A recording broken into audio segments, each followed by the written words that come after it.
ಕೋಟ್ಯಾಂತರ ರೂಪಾಯಿಯ ಹೆರಾಯಿನ್ ಅಫೀಮುಗಳು ಭಾರತದ ಗಡಿಯೊಳಗೆ ಬರುತ್ತೆ. ಭಾರತದಲ್ಲಿ ಮಾರಾಟ ಆಗ್ತವೆ. ಎಲ್ಲಿ ಮಾರಾಟ ಆಗ್ತವೆ?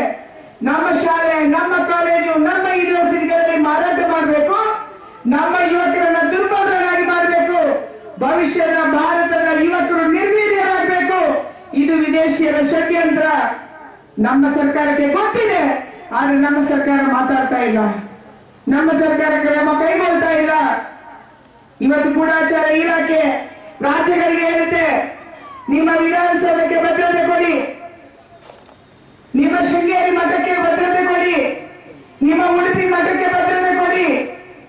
ಕೇಂದ್ರ ಸರ್ಕಾರ ಭದ್ರತೆ ಕೊಡಿ ಅನ್ನುವಂತ ಪತ್ರ ಕಳಿಸುವುದು ಬಿಟ್ಟು ಈ ಭಯೋತ್ಪಾದಕರನ್ನ ಪತ್ತೆ ಹಚ್ಚಿ ಮಟ್ಟ ಹಾಕುವಂತ ಯಾವುದೇ ಕ್ರಮವನ್ನು ಕಳೆದ 10 ವರ್ಷದಲ್ಲಿ ಮಾಡಲಿಲ್ಲ ಬಂಧುಗಳೇ, ಯಾವುದೇ ಕ್ರಮ ಮಾಡಲಿಲ್ಲ.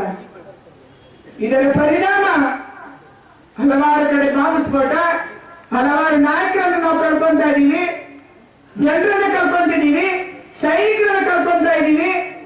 ಇದು ಇವತ್ತು ಭಾರತದ ಪರಿಸ್ಥಿತಿ. ಕೇವಲ 67 ವರ್ಷಗಳಲ್ಲಿ ಭಾರತದ ಸ್ಥಿತಿಯನ್ನ, ಭಾರತದ ಪರಿಸರವನ್ನ ಅಧಪತನಕ್ಕೆ ತಳ್ಳಿದಂತ ಯಾವುದಾದ್ರೂ ಸರ್ಕಾರ ಇದ್ರೆ ಅದು ಯುಪಿಎ ಸರ್ಕಾರ ಅನ್ನೋದಕ್ಕೆ ನಾವು ನೋವು ಪಡಬೇಕಾಗಿದೆ, ದುಃಖ ಪಡಬೇಕಾಗಿದೆ. ಮನಮೋಹನ್